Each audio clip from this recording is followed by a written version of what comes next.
whiskey. Woo! And we're back. What day is it? Day 6. Day 6. My mother's birthday. Day 6. Yeah. I know another person that their birthday is the 6th of December also. Okay. So today we are drinking another single malt. This one happens to be from Speyside. This little purple area right here.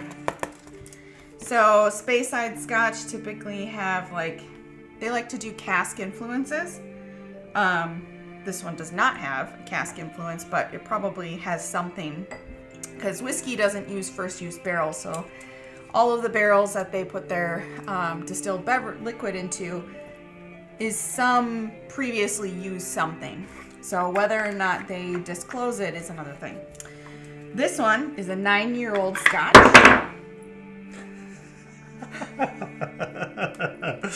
From the Tamnambulan distillery. You can also get any better at those names. This one had 180 200-liter barrels produced. Cheers. Cheers. Ooh, I like the way this one smells. What does that smell? Like maple syrup? Yeah. Yeah, definitely maple syrup.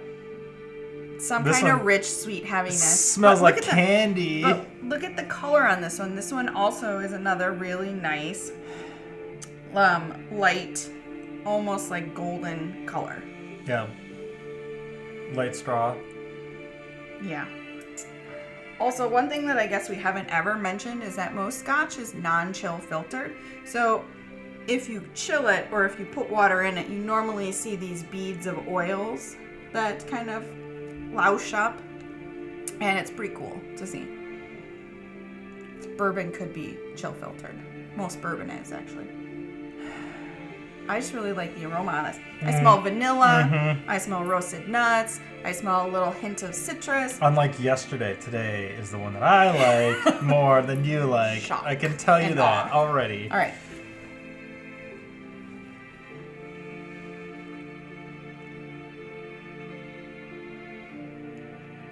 I feel like this one probably has to be a lower ABV than yesterday. I thought it was 43 or something.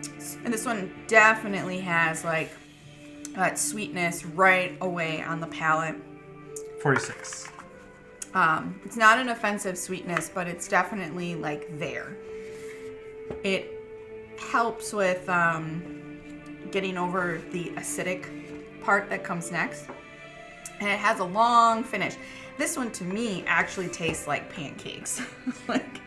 Or waffles. Maybe that's a better one. It definitely has that heavy, rich, caramelized vanilla flavor. I can see why you would like this. I definitely like this a lot. I'm really surprised at the flavor though compared to the overall look of it, because usually ones that have this level of vanilla and sweetness are usually darker. They add caramel colors to them, so they make them darker? No, not necessarily, but usually there's... Now you could have somebody fooled. You could be telling them that you're drinking the champagne of beer, and it's the Scotch from... Oh my gosh, I got this. Is this not? This is Isla, isn't it? Mm-mm. Where is this from? This is from Speyside. Okay. I think I have to go to these places so I can actually put a place the name. Yeah. This definitely does have a little bit of a spiciness to it. Don't you think? It had on the finish, it has... I mean, you get those nice rich notes that come through, but there's something in there that just kind of sits as a spicy note, almost similar to how rye hangs out on your palate. Yeah, so some kind of grain that they use. Well, it's a single malt. Oh, it is a single malt? Yeah, single malt Scotch whiskey. So it could be the barrel influence that they put it into, which is undisclosed. They just don't talk about it. But like I said yesterday, I think it was, that all Scotch is usually a second fill barrel. Yeah. So there could be some kind of influence coming from whatever barrel they used for this one. But it didn't That's giving taste. it a little bit of a spiciness. It didn't taste as charred as caramely. It didn't taste as much like a marshmallow. No, this just has like a spiciness, and I mean that could be literally anything.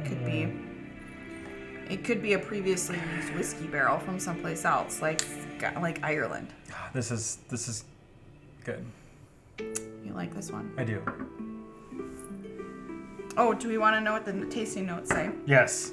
Okay, on the nose, plenty of oak, which I feel like that's where that like vanilla aroma comes from that we talked about. Backed up by rounded cereal notes. I don't know if we talked about that. Anyways, the palate has runny caramel, punchy malt, ooh, spiciness, the punchy malt, and a hint of black tea. Now, I myself am a black tea drinker, and I actually don't get that flavor at all. Are they saying like tannic then, or? It could be. I mean, I guess that could be, like that bitterness, that acidity. It could be tannic, a tannic structure, and I suppose that would match with a black tea because, it's pretty tannic. The finish overall is earthy spices. Yeah, okay. Yeah. But I think like rye when I think of the way it finishes. Mm-hmm. Not peat, but rye. But it's spicy and it's rich and it's robust, so I can understand how earthy spices could characterize that. Okay. So. All right. Well, there you have it. We'll see you tomorrow. Bye day number 6.